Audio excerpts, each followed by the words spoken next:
Hello and welcome back to another installment of Eamon on Track. I am, of course, your host, Eamon Mader, and today I have invited my father, David Mader. Introduce yourself, Dad. Hello, this is Eamon's dad. Yes. And today we are going to be talking about Jesse Wells' studio album, Middle. So, Dad, I was wondering, why did you pick this album to bring on the show? Well, I actually gave you the choice because I said, let's do one of these Jesse Wells albums because, I took you to one of your first concerts officially, last fall. And it was a Jesse Wells concert at the Danforth in Toronto. So I thought that, since you've been off for 2 years now, attending school, I thought this might be a good one to come back on right now. I think it's, apropos for the time period we're living in and the kind of artist that Jesse Wells is. And I don't know if everyone's familiar with him, so I thought it might be a good opportunity to look at it. But yeah, I was like, let's do Jesse Wells, and then I offered you two options. Basically, I said, let's let's do this album, which is what we're going to talk about today, the middle, or the other choice I thought would have been good was the other, what's called Under the Power Lines, which is more of a compilation album. Right. It's more of a greatest hits than anything. Now, I did admit I was tempted by that one because that's got all his big hits, all his famous songs, all my favorite songs. So like The Poor, War is and Murder, all those songs are on there. But I was interested in looking at something a bit more studio, a little bit more structured as an album. Yeah, so Under the Power Lines, which again we're not covering today, but that's more of like and Jesse Wells as an artist, he developed, he's been making music most of his adult life and even in his adolescence, but he made a whole bunch of YouTube and TikTok videos of different songs, a lot of them politically motivated, a lot of them got a lot of humor in them. And so he made a series of songs that he promoted through social media, over a period of years. And then this is the album that comes after it. That's more of a fabricated the right word, but it has more intent. It has more existence as a true album. It's only a 45 minutes. Yeah. Which is that the other one was like an hour at least, or like an hour and a half, I think at least. Because it's like it would have been over 40 songs or something, whereas this is like only, I think 12, 14 we're covering today. And that's the other reason I didn't pick that, is because I don't like especially long run tracks. I just tend to find that I check out at the middle portion of the album, and it isn't as interesting. Anyway. So I think that this was a good choice, especially for our first one back, so that we're not here, for too long to I think this one's more digestible for a podcast. I agree. When did you first hear Jesse Wells, and did you discover him by yourself, or was he recommended to you by someone? So I did not. I had never heard of Jesse at all until your uncle Jeff, my brother, introduced me to him. Actually, with one of the songs that's on this album, it's the "War Isn't Murder" song, which I believe is the last track, if I'm correct. War is a God? That's the song I think you're referring to. War is a God? No, so I think in some versions, like War Isn't Murder is considered to be part of this album. It's not listed as one of the 12 official tracks. Maybe it's like more like a bonus track. Okay. I've seen included on some versions. War is a God is a different song that is on this album for sure. And War Isn't Murder was the first song I saw him do. It was it's a YouTube video you can watch where he's playing Farm Aid, the fundraiser. It was a very poignant song. It's a well-crafted song, but it's also got a strong message to it. It's very relevant too. Yeah, which is Jesse Wells, he's born in 1992. So he's 10 years older than you, and he's 10 years younger than you. And 9 years younger than me. So he's right in between you and I, age-wise. I think that we don't see a lot of artists like him in the modern age. Like, I've always been a fan of, folk music and politically motivated songs, like, especially like stuff like Bob Dylan, but more than just Bob Dylan, like a lot of the stuff we saw in the 20th century. And tracing back to our folk roots, we're of Nova Scotian descent, Eamon and I. And I think that tradition passed down through the Scots and the Irish, that is part of what the culture is made up out there. I think really resonated with me when I heard Jesse, because I'm like, well, this is an artist that he's from Arkansas and he's from a different part of North America than us, but there's a lot of commonality here. It's part of the reason I don't like all country music, but it's often the reason I do like some country music is because of those connections, the storytelling, the ability to convey a thought or an idea with a song versus just it being pure entertainment. And so a lot of Jesse's songs are like they really hit you, in terms of how poignant they are. I definitely think that's a relevant consideration, because when I think of a lot of the music I hear, especially just like on the internet or on the radio or something like that, it's either like pop, which is fine, but sometimes you want something more than just pop, or it is political music. But I tend to find that a lot of the political music I hear is bad political music. I'm not going to name names, but like it's hard to find good somebody saying a message who I think is actually a good artist. Yeah, because I think you can have a song that has a message, but it can be a bad song. It doesn't mean it's catchy. It doesn't mean I'm going to want to replay it. Like, I think that Jesse has that good balance of being talented and having something important to say about a lot of things. And, like the guy's music catalog is extensive. We're only talking about this 112 song album here. And a lot of these songs in particular, they're not as political, or they're not as overtly political, I would say. Right. Like they're way more, I think this is an album you can put on, listen to, and just enjoy in the background. You don't have to hang on every lyric in this particular album. Yeah. The only thing I would say that is a problem concerning that is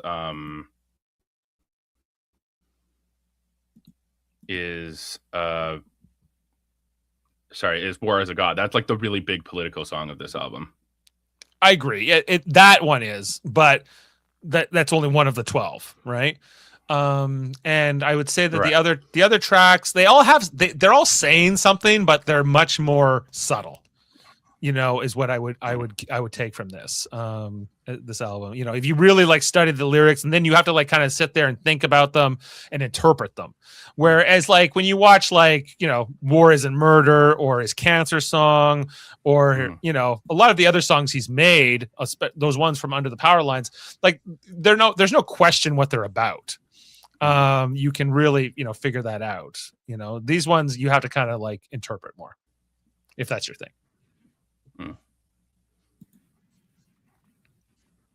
Yeah, I would definitely agree with that. Moving on to the album's cover. Yep. Oh, okay. Yeah, I mean, it's not anything special. It's just him sitting there with a guitar. It's pretty simple. It's a pretty simple album. It's pretty simple. It's a pretty simple album cover. Yeah. Yeah, and so this album, like, you can say the album cover is, maybe a little simple, and maybe it is, right? But I think this was the album too. The reason I suggested it was because it's kind of the one that really got noticed. So after he made all those protest songs, like, The Poor, Cancer, United Health, he makes this album that gets way more, like, I guess, cred with him with, like, I guess, true musicians. And more because he got noticed around, a couple of years ago, and then he makes this album, and this one, it won best folk album. No, sorry, that was so Under the Power Lines won the best folk album, but this one best Americana album, at the Grammy Awards in 2026 and on this album. Okay. What else do we? So it won the best American roots song for the. What?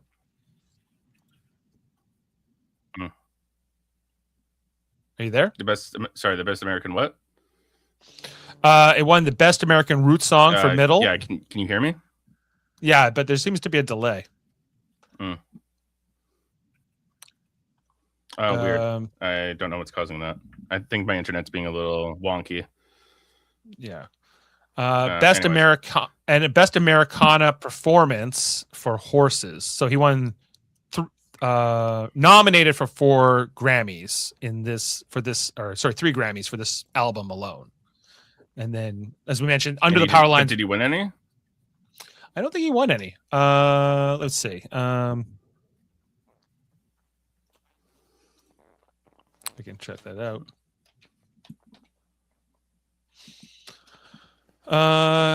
So Jesse Wells. He did not win Best American Root Song. That went to Ancient Light. Ancient Light. Can't say I've ever heard of it. He did not win Best Americana Performance. That went to Godspeed by Mavis Staples.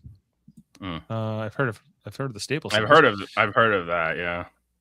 Best Americana Album went to Big Money by John Batiste, who's like the longtime band leader of like Stephen Colbert.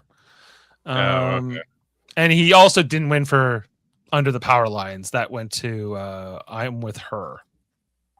Man, snuffed out. But he went from being somebody who was a relative unknown to getting quite a bit of recognition within a couple of years. Like again, he's only born in 92. So what is he, like 30? Right. Well, he's 35. Yeah, probably 35, 34, something like that. Mm-hmm. At this point. So it's impressive, and good for him from getting noticed, but he didn't actually win. No. Right. All right. Well, let's move on to the tracks here, starting with the first track. First track, Horses. Yeah. Immediately with this song, I really liked the fiddle. I'm a sucker for like fiddle and steel guitar and stuff like that, which I'll mention later in the album. But that song specifically, to me, I think this is a pretty good opener. I love this song. I think it's one of the strongest songs on the album. It's we were saying that like this album's less political, and you were saying like maybe War is a God is the most political. I'd say this is the second most of the list. Do you like, what did you take from the song in terms of its like message? I took about how being bitter and hateful, how it takes a toll on you as a person, and how you should kind of live without being mad all the time, because then you have it takes all the meaning out of life. That's what I thought of it. Yeah, I think that's pretty on point. I think that the chorus is like the most like poignant thing here in terms of like its message. Like it's all like I used to, because the song's called Horses by he's I used to get here, like, I'll just read you some of the lyrics, right?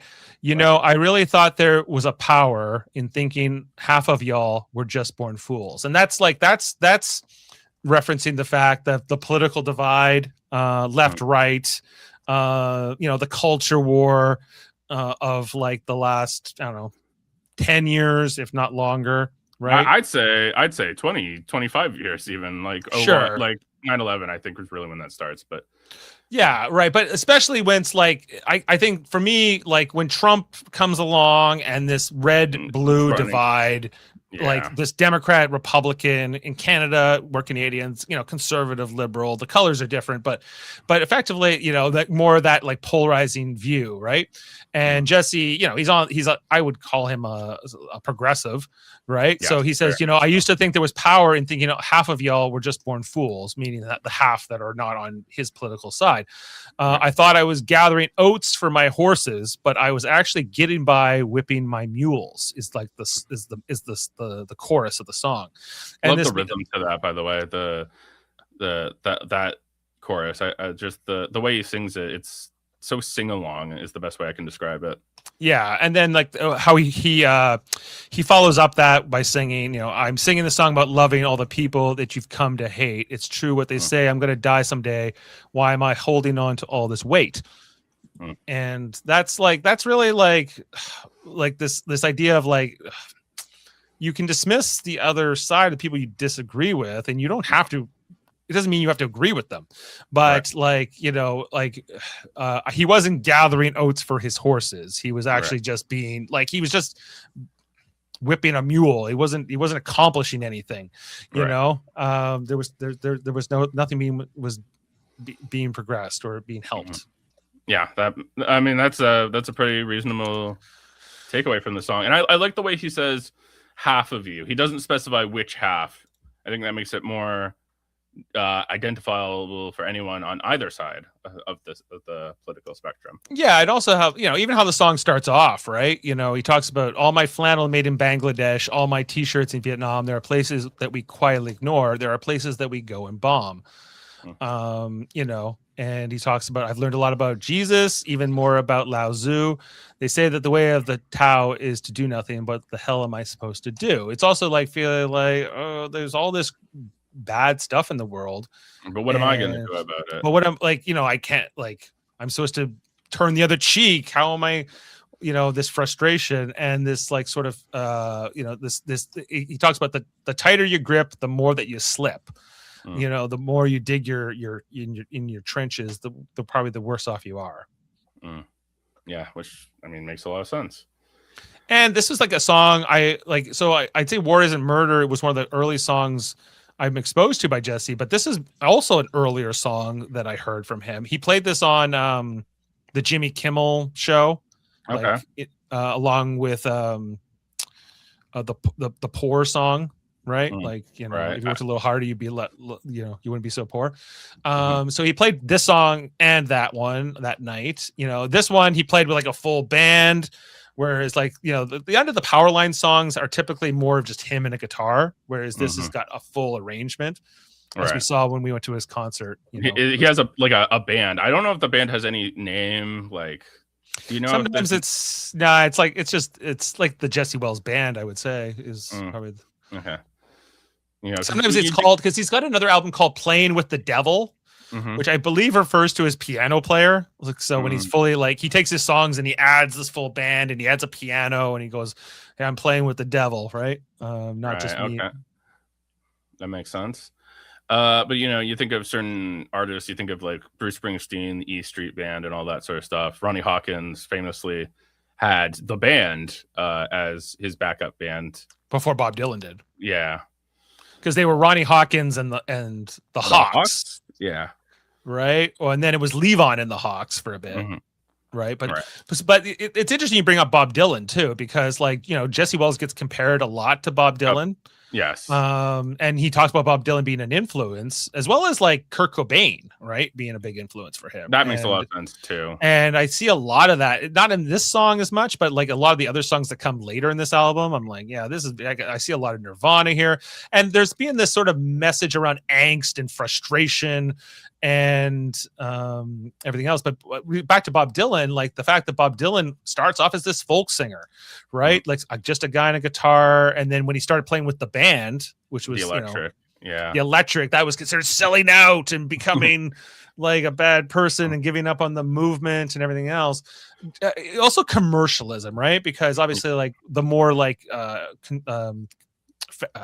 brought together arrangement, a full band is more, it's more commercial. You can sell it more than just a guy on a stage with a guitar, which is, people like that too, but it's not as mass appeal. No, yeah. And going back to Cobain for a second, I think that Cobain makes a lot of sense, because not even just like look at Cobain and then look at Jesse Wells. I can even see like just they look similar. Yeah, they got a similar energy, just how they like, even if you watch old Cobain interviews and you watch it when Jesse Wells gives an interview, like it's kind of a shyness, I would say. But also a lot to say underneath as well. Yeah. Now, do you have anything else to say about the song before we move on? It's a great track. Very easy to listen to. And it's got a good message. So yeah, not much more. I think we covered it. Yeah, no, I think that's pretty good.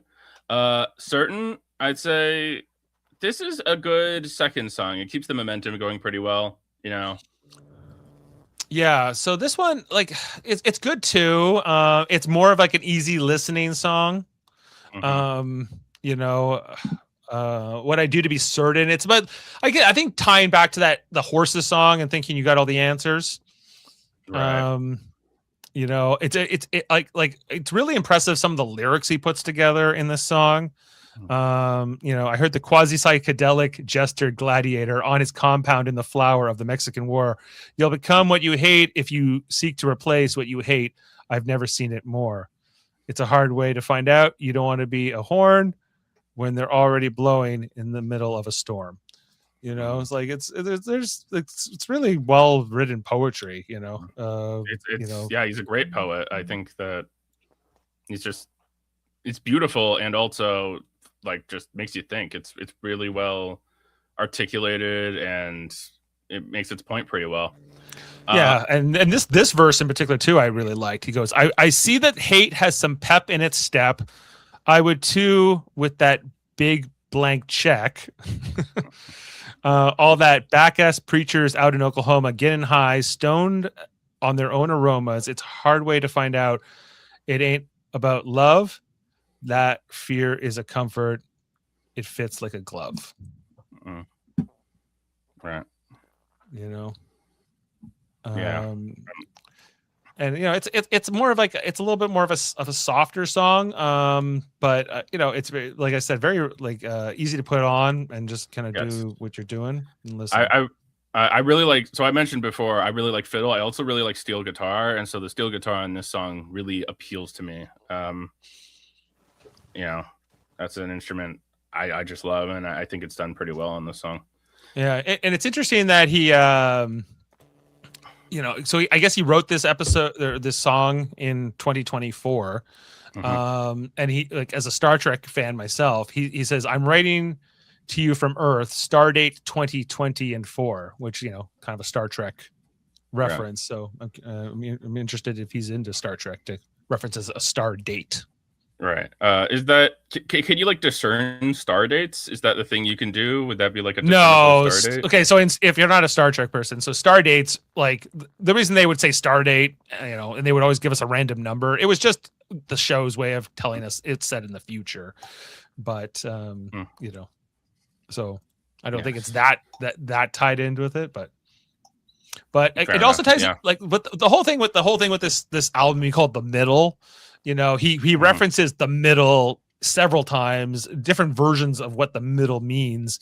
You know, you know, in this song, it's like the third line, in the middle of an ocean, and I can't hardly see the shore. It's a hard way to find out. You don't want to be a sailor halfway across in your mother's trailer.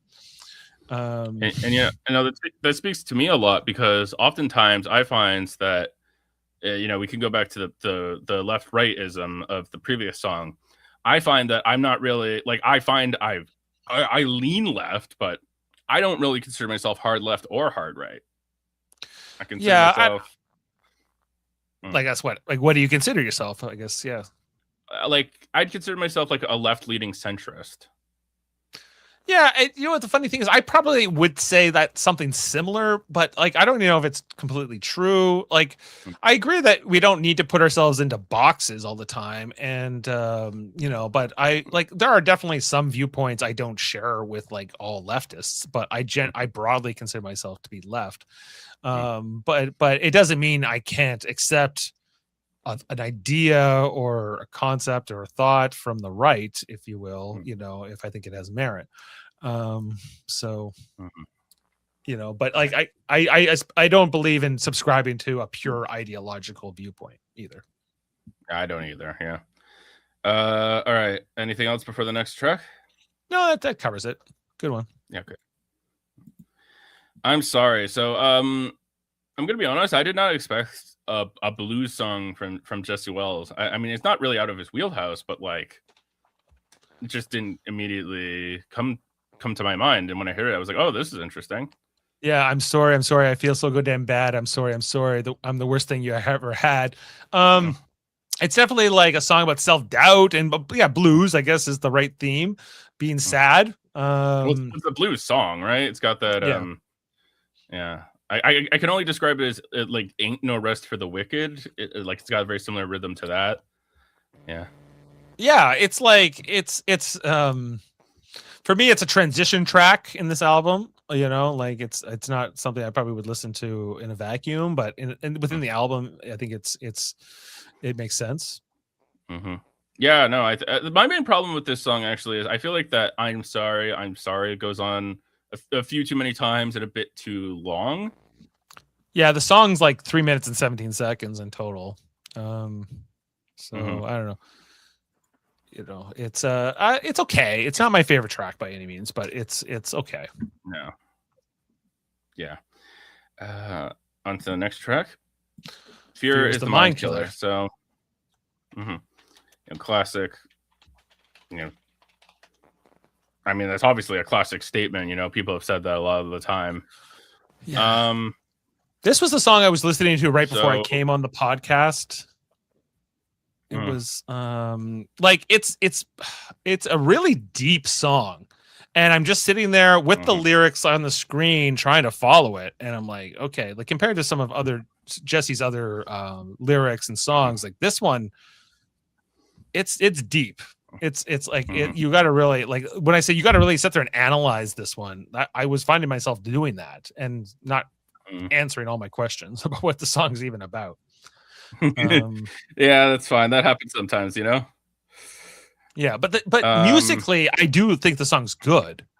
And like it's not that I don't think it's good lyrically. I just think you don't necessarily know what it's about. But like I think the title, "Fear is the Mind Killer," like fear is bad. It leaves you with nowhere to run. Plant the seeds of hate within you. Fear, right? It's about not giving in to fear. And also it's about the impetus of bigotry. I think how fear becomes hatred. Yeah, and it's funny because it's got a good like little hook there too. Like, how was I supposed to know that my soul was going to grow into a big soul flower? Like it's catchy. Yeah. Like my favorite part was the chorus. I felt like the layered vocals gave it an anthemic quality to it, almost, for lack of a better description. Yeah, like it like I think that this is more of the stronger songs actually on the album. Yeah, that makes sense. Wheel. Okay, so I'm not gonna lie. When I was listening to this song on the album, this one doesn't stick out much to me. Wheel. Sorry, I have to remind myself.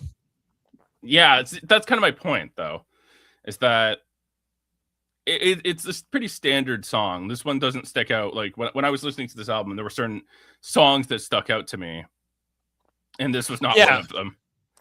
Like it feels a lot like some of the other songs. It like I would agree with you. Like it's not a bad song. Yes. We're talking Wheel, right? Yeah, Wheel. You still have the Fear is Mind Killer up. Oh, I apologize. Yes, I need to change that. Yes, there we go. Wheel keeps on spinning, turning. Yeah, it's it's okay. It doesn't have a lot to say. I'd probably skip it most of the time. Yeah, I don't think this is like nobody's coming to this album and be like, "Oh man, my favorite song on this album is Wheel." I don't. Well, maybe it's somebody's favorite song, but yeah, it's almost 4 minutes. This song, so it does feel a bit long to me too. And it doesn't it doesn't hit you with like, wow, what a thought, or with what a poem or anything. Like to me, it's like it's all about getting to the next song. Yeah, this is definitely a skip song. Yeah. Anything But Me. I like this one. It slows down a little bit. We've been having a pretty consistent pace throughout this album. Sometimes you have to slow things down. It's a bit more introspective. I really appreciate that. Yeah, I guess in the way that like I'm Sorry was, it kind of feels like a little bit of the next song, like in that theme after I'm Sorry. Anything But Me, it's more self-deprecating, Right. I think, if I'm interpreting it right. I should have been a bird, a Yeah, sparrow, or an eagle, a crow, or a seagull flying over the sea. I should have been a sailor, a cowboy, or a jailer, anything but me. Like this idea that you're not good enough in who you are. You know, I should have been something else. Yeah, or that you just hate your life. You're not happy where you are. Or if you're feeling that regret of not having, you know, what were my dreams, you know, like, you know, or even this idea you have to accomplish one, you have to be like, you know, something else other than anything but you to be happy, right? Let it be me, anything but me. And trying to find, you know, that being content with who you are. It ends with, I'm up on the mountain doing some crying underneath the Pleiades and the Orion. Seek ye the roller of celestial stones, a packet of cigarettes, and a book of poems. I should have been a bird, an eagle, etc. Like the goes to the chorus. Yeah, it's a good song. I think this is. I would give this like 8 out of 10. It's a good. Yeah. So something that stuck out to me is the songs that I realized this going through the album, but this is the song that really cemented to me that, well, I consider Jesse Wells a folk artist. This is a country album, or at least like a country folk album. It's like Americana, whatever that means to you, because I think it's kind of a generic term in the genre sense, right? It's like this. It's somewhere between country and rock and blues. It's kind of a catch-all term. Like when I think of Americana, I often think of the band. You know, I think of Bob Dylan. I've always hated the term Americana because, like, when you think of, there are so many Americana people who are Canadian. You just mentioned the band. You know, there's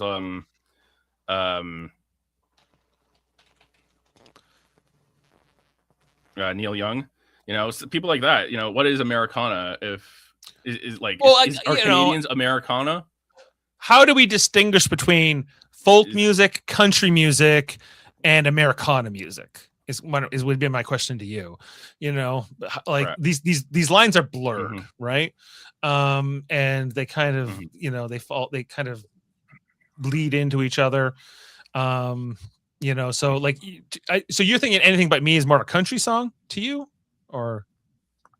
Yeah, just in the sound of it, not necessarily in the lyrics, but just sound. You know, there were some other songs that really came across that way. I guess like you know, anything with that, it's probably that banjo in particular that I think this song does use, that you're getting that from. You know, probably. Country, like if you have a cowboy hat on, you're definitely a country song. Like, you know, in my mind. It's kind of a certain twang to the singing that makes that for me that makes it more country, and I don't think Jesse does that really in most of his singing. But he, you know, the guy's from Arkansas. You know, he's got to have a bit of that in there for sure. It definitely makes sense that it's there. Yeah, like it's not fake or anything. It definitely makes sense considering where he's from. Like what other artists have fallen into Americana? Like you know, even like the Lumineers have been called Americana, and and Mumford and Sons, right? Bands like that, right? I wouldn't really consider those Americana artists, but yeah, I mean, even Simon and Garfunkel, or you know, like the early days of it, right? Right. You know, it's like I guess it's like asking what's the difference between rock and classic rock, or what's the difference between hard rock and heavy metal, right?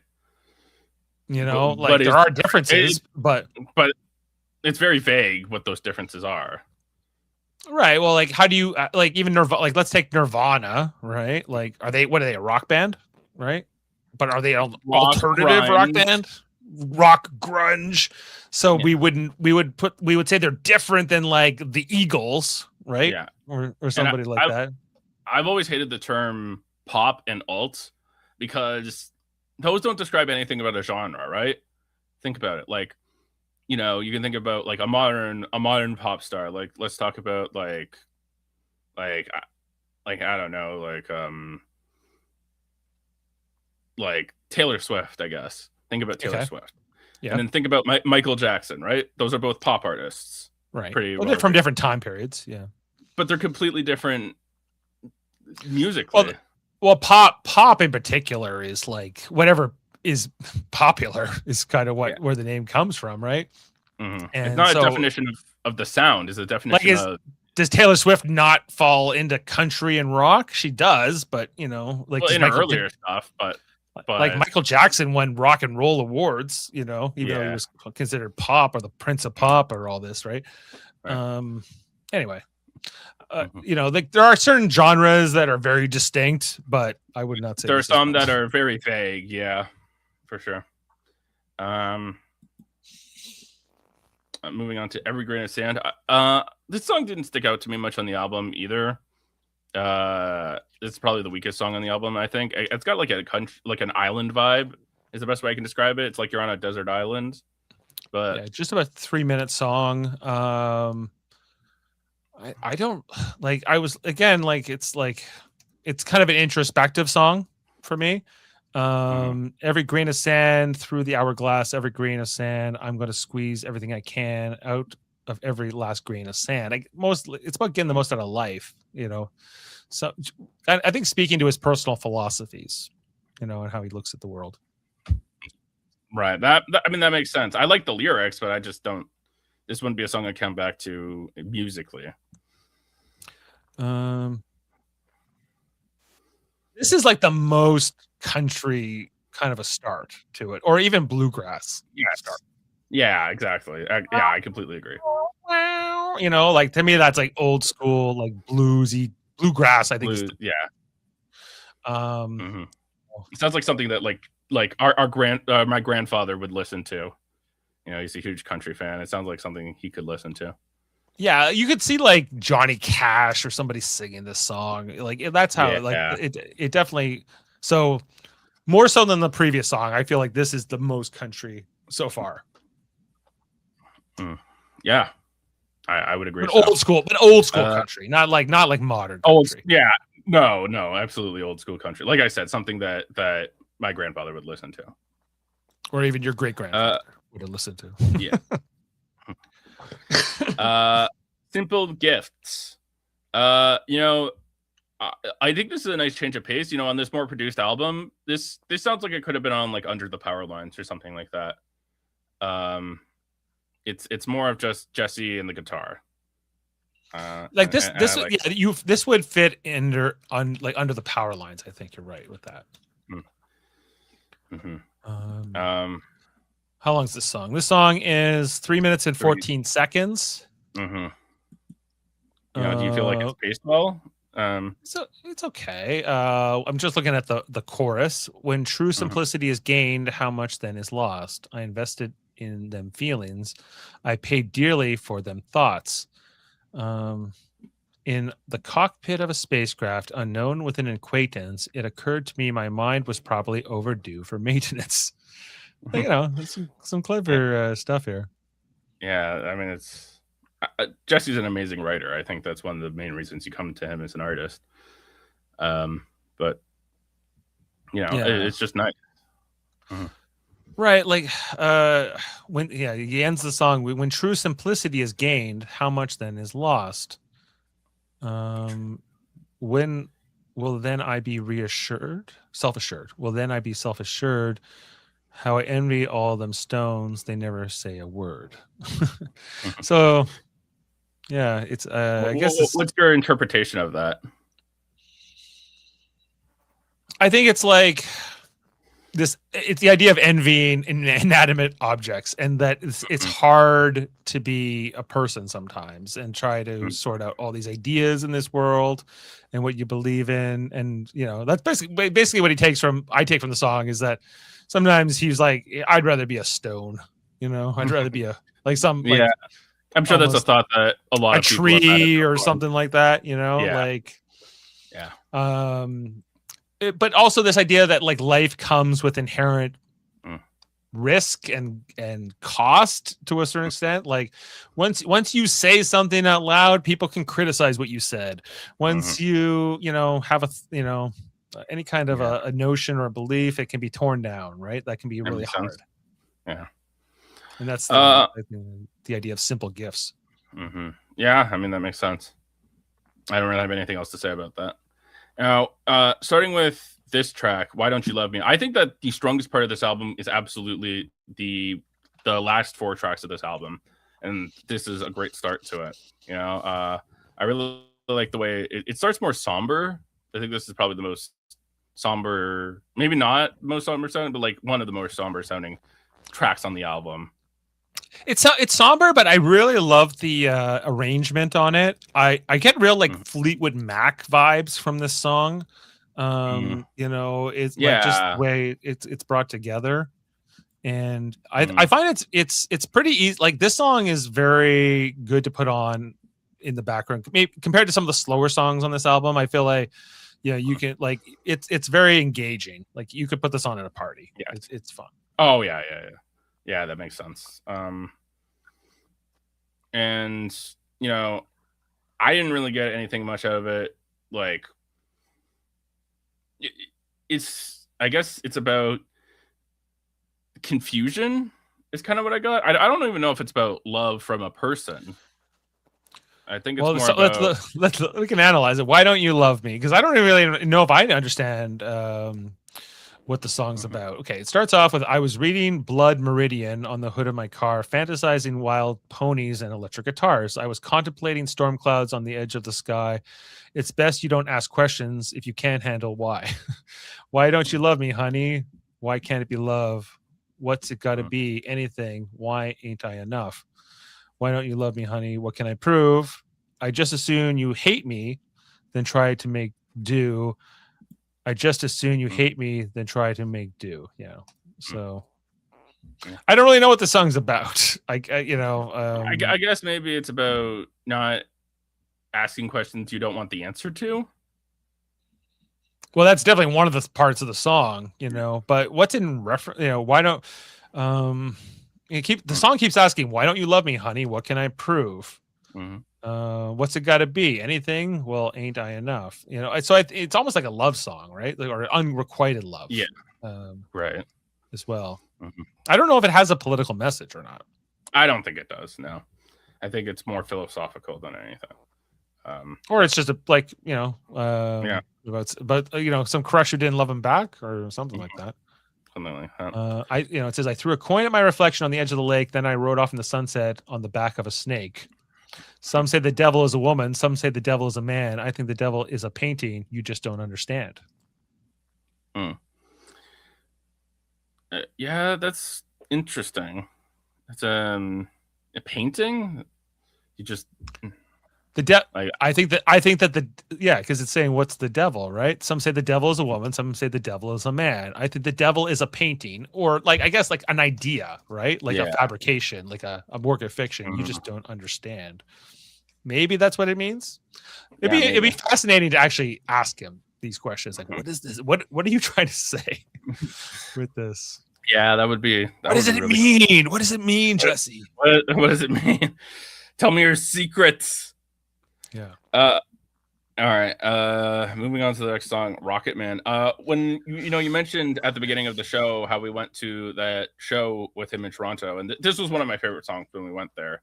He did play that this night, didn't he? Yeah. Right. Yeah, he did. I remember this because I remember the guitar.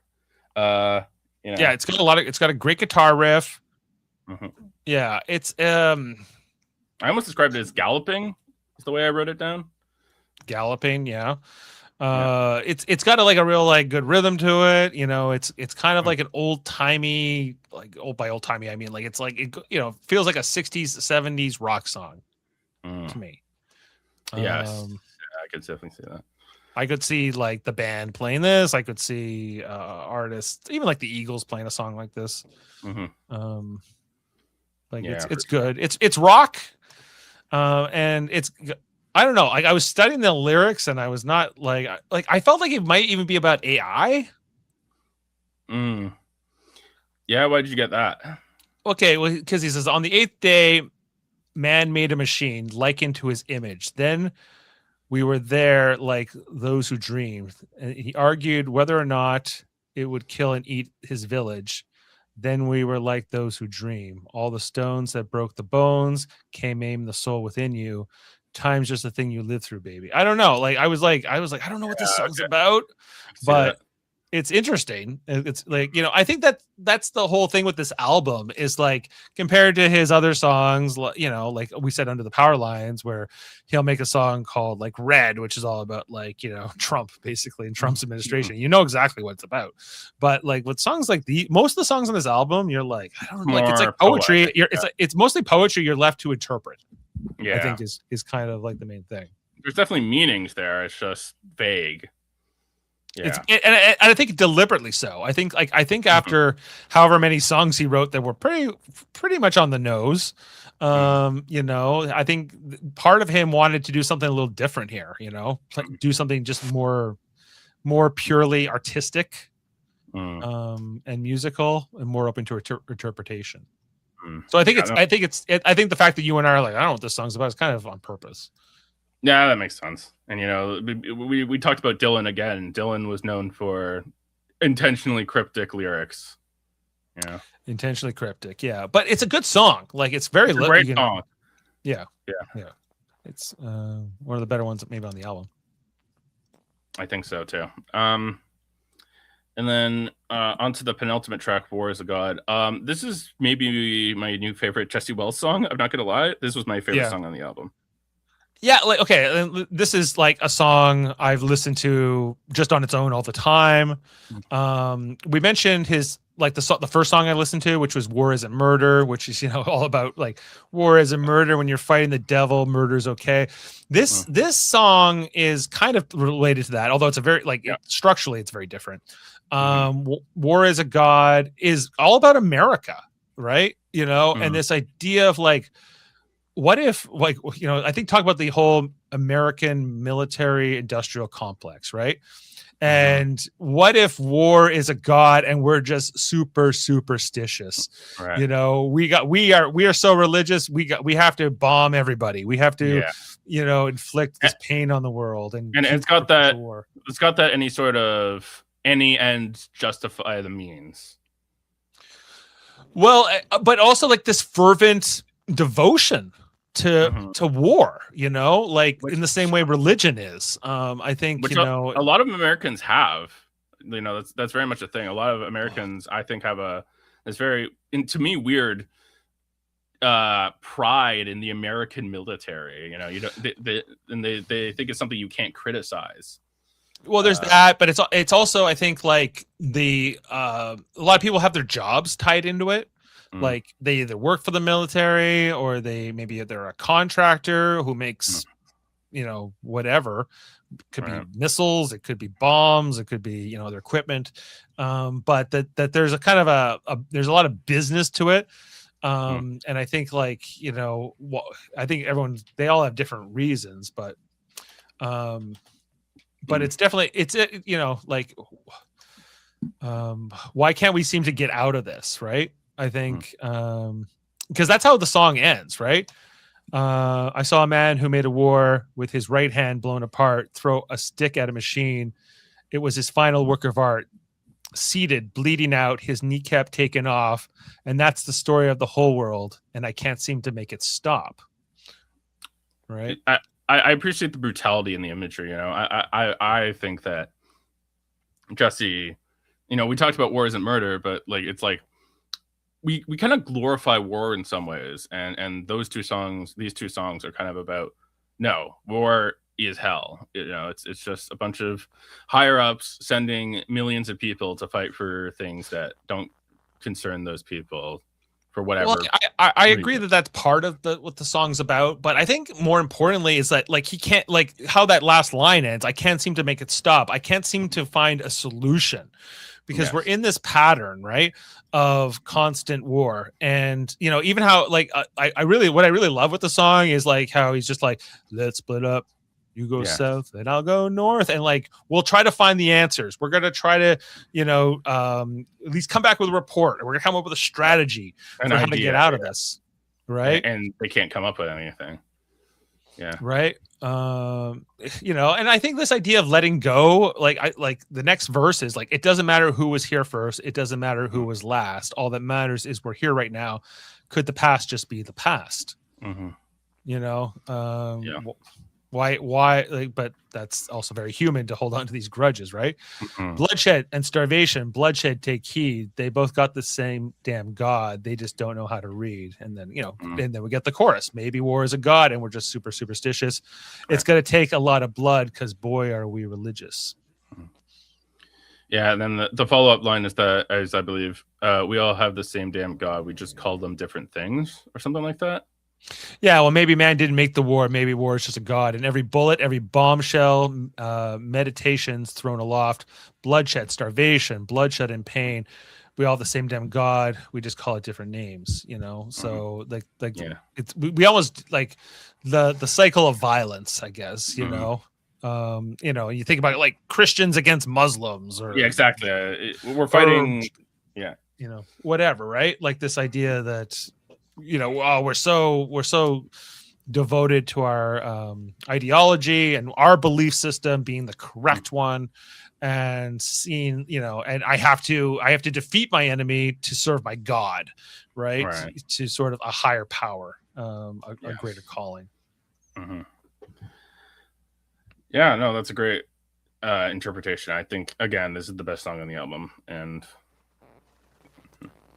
yeah, I think for me it's probably this or Horses. Yeah. I think that Horses, like more like the other tracks, is a little bit more open to interpretation. This song, you don't have to question what it's about. You know exactly what it's about. Yeah, I'd agree.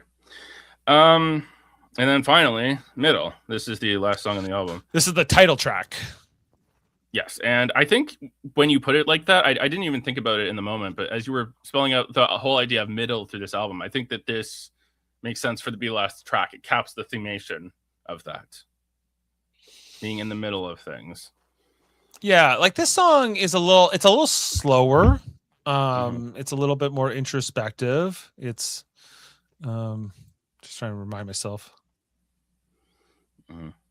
Yeah, it's mostly just Jesse playing guitar, right? Like I don't even think it has much of an accompaniment at all. No. Like if it has a little bit, if I remember correctly, but not really. Yeah. What does he say here? When the devil plays his fiddle, I'm gonna meet you in the middle, friend, with my silver droid companion beeping at my side as we gazed into the moonset, wondering where in space we'd hide. All the green skinned princesses. Star Wars. As we gained into the Star Wars reference, wondering where in space we'd hide. I don't know if it's a Star Wars reference, but then he says all the green-skinned princes in a system far away saying proverbs I can't mean in a language I can't say.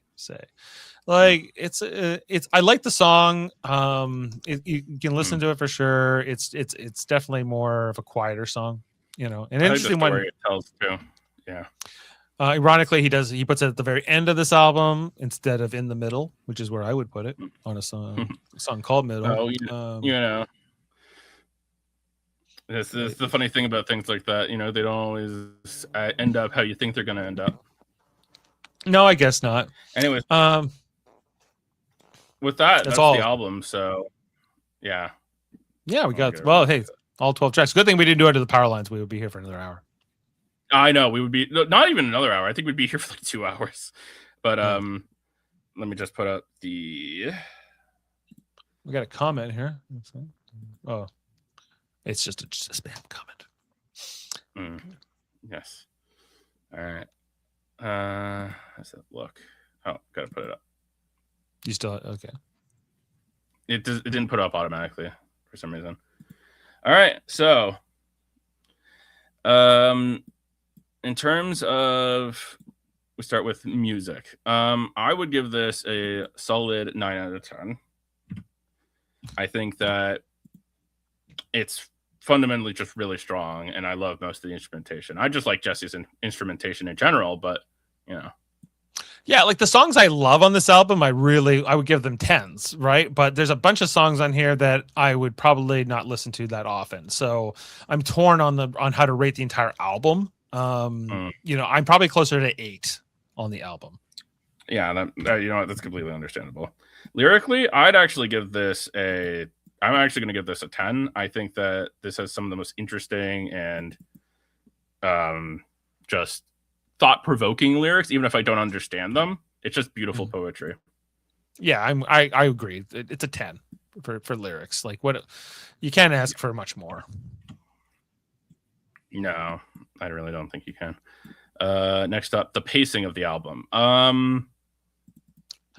Like a few of the, in my opinion, a few of the songs are long, but yeah, and a few songs I don't really come back to. I wouldn't really come back to on this album, so I'll give it like a 7.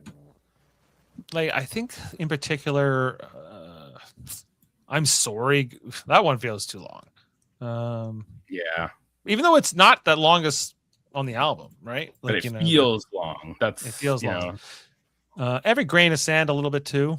I'd agree. Even though again it's one of the shorter songs, so it's weird how a couple of the shorter songs feel longer. So pacing wise, I don't know, 7. Yeah, that's fair. Visually, I'll give it like a 5. It's nothing interesting. It's just a guy with a guitar.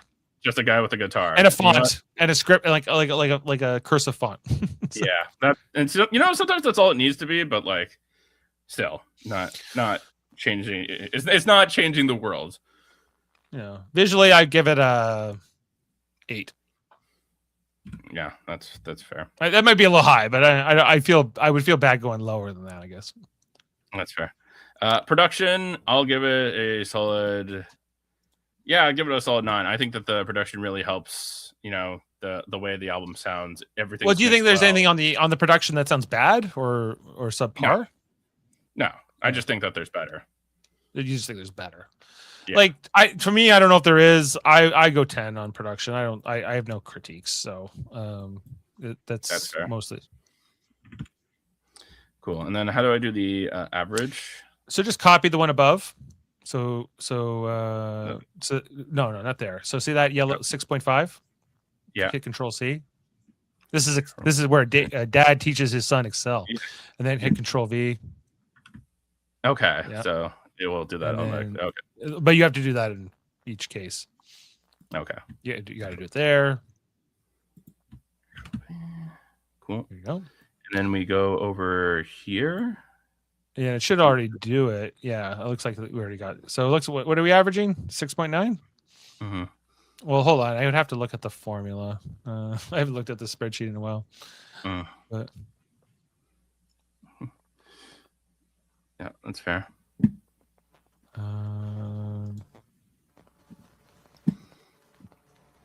Seems to be. Yeah, so my pacing score really brought this down to a 6.9, which I feel like does not represent how I like this album. But yeah, I guess it's getting a little skewed by that. Yeah, let me have a look here. Okay, metal. Oh yeah, you don't because 6.9 is not for this album, Eamon. That's for that's for the previous album. I see. Yeah, we're at 8.3. Oh, okay. Just gonna make sure that's. Yeah, I'm just gonna hide this for now. Mm-hmm. Yeah, we're at 8.3. Cool. There you go. Mm-hmm. So yeah, where do you want to go from here? Well, I think this was a really good album. What are your thoughts overall on this album?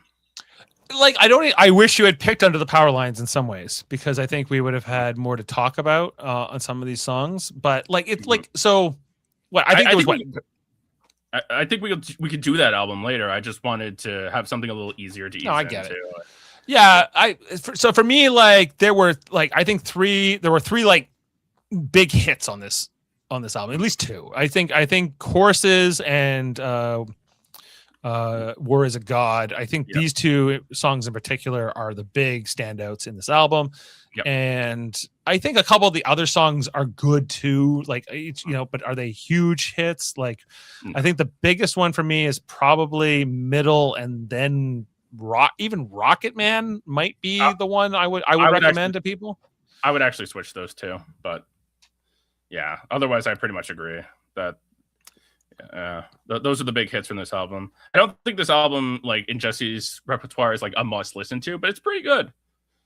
Yeah, I think this is like the one which, like, again, he was trying to be something more than just the protest song guy, right? Yeah. And I think he accomplishes that in this album. Like, For sure. like I think he's able to show off his talent, even if every song he makes isn't necessarily what I want on my playlist. You know, but they're not like, I don't hate listening to them either. It's just like, you know, I think that his protest songs are what he does really well. I'd agree. And That's his strong suit. but I don't think he should have to be only that. I think he's right to kind of make stuff like this. That's kind of everything. That makes sense. Yeah. All right. With that all wrapped up, I guess we'll do advertisements and then we'll wrap things up. So advertisements. Do we have advertisers? Or I mean, like, you know, the other shows. Oh, cool. You know, you got Super Mader Brothers going on. What are you guys talking about right now? Well, right now we're on hiatus, but we just wrapped up Survivor 50 back in May, and we're going to be starting on Survivor 51. And when does that start? That starts September. That starts September. Okay. How has the recent Survivor been? I was actually just before this watching like a downfall of Survivor video, and I was just like, oh, this will be interesting to talk to Dad about because I know you're very interested in that sort of stuff.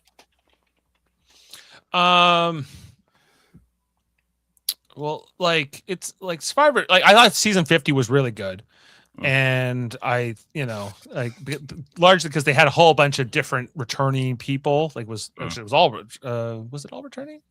I think it was. Yeah, it was all returning people. What did you think of the voting system on Survivor? Yeah, wasn't that the gimmick of the season? I remember reading up on that. It was like you had fan involvement. Well, it was called In the Hands of the Fans, and mostly I liked it. But when they tried to bring the celebrity fans in, I think that mostly fell flat. I think that because they bring in Billie Eilish at one point, and then Mr. Beast, I heard too, was on there. Well, at least Mr. Beast showed up on the show. Yeah.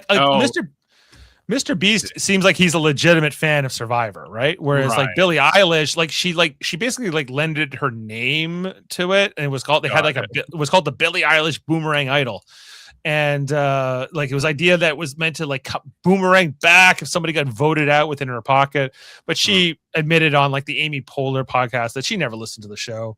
And or watched the show, and it was kind of just a promotional thing. So so there was that, and there was the other example with Jimmy Fallon from the Tonight Show, which is a weird decision to me, but yeah, he made like this twist that led up getting somebody like knocked. They had to vote themselves out of Survivor.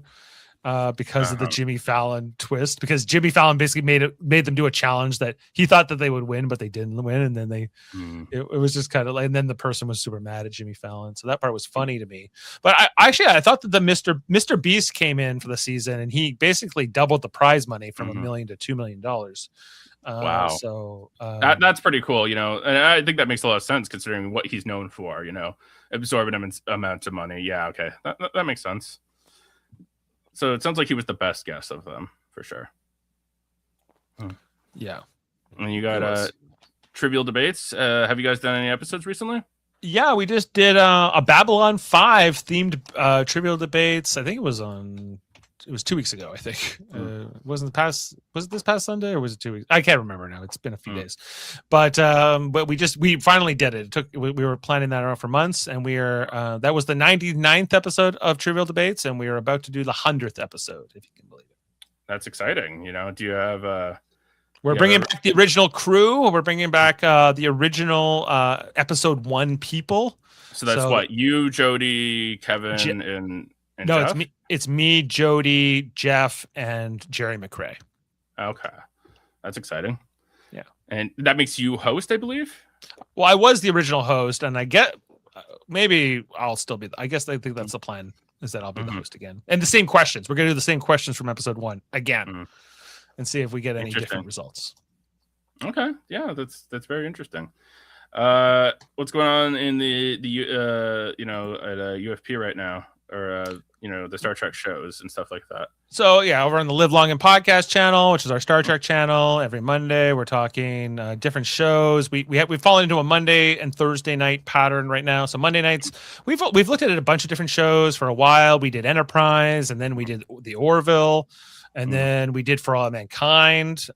which is like an Apple show, and now we are into Firefly. We're doing Firefly right now. Yeah, and you're liking Firefly? It's fine. Yeah, it's like yeah. That's interesting for me to hear because Firefly is one of those always why did it get canceled sort of shows. I see why it was canceled. Yeah, that's fair. It's not bad, but it's okay. It's not I don't think it's like the be all and end all, if you will. That's fair. And then coming up this Monday on this show, we are doing Proto Man Act 3. This City Made Us with Chris Murphy.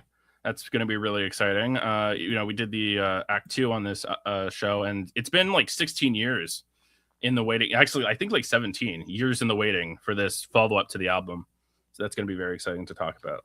Yeah, well, I'm glad you're getting back into it. It could be your 20th episode, right? Because you're back streaming again after 2 years of school. Yeah, so that's going to be exciting. Really happy to get back into it, and I'd be happy for everyone to watch. It's I've started listening to it. It's a really good album. Oh, the Proto Man. Yeah. And you said what night are you doing that? Monday. Monday afternoon. Oh, okay. It's kind of hard getting a defined schedule with a show like this. You always got to get guests, so you kind of work around the guest schedule. Well, tell me about it. It's the life of a hustler producer. Yeah, exactly. But with all that, that's all I have to say. Well, yeah, and I guess the other Federation show we'll plug is Jason and Steven over on Hey, Did You See This One? Every Thursday night, they're talking about a different movie. I'm going on with Jameel in October for Scream 3. I just want to have a peek at what they're doing tomorrow night. Yeah, have you met those guys? Yeah, I think I have. I haven't done an episode with them, but that would be interesting. Oh, well, it's like a 4-hour marathon. Yeah, so they are on, it appears tomorrow, 6 days. Or did they cancel last week? Sucker Punch, I think they're doing next. Sucker Punch. Okay, yeah, that's a very interesting movie. Yeah. So check out those guys. They're a lot of fun. Yeah, I definitely do. With that, I would say that is it. And thank you for coming on the show, Dad. And thank you to everyone who watched. Well, thank you. And we look forward to many more episodes here on Eamon on Track. Yes. Cool. Struggling to find the outro video. It's right there. You want me to play it? Yeah. All right. We'll see you next time, everyone, here on Eamon on Track. Have a good night. Yes. Good night. Beam up some Star Trek content with Live Long and Podcast. A roundtable movie discussion with Hey, Did You See This One? And take a peek into the darkness with Heard Noise, Must Investigate with Michael Chan. Watch us duke it out on trivial debates. And let's chat about TV with the Super Mader Brothers. It's all here on the United Federation of Podcasts.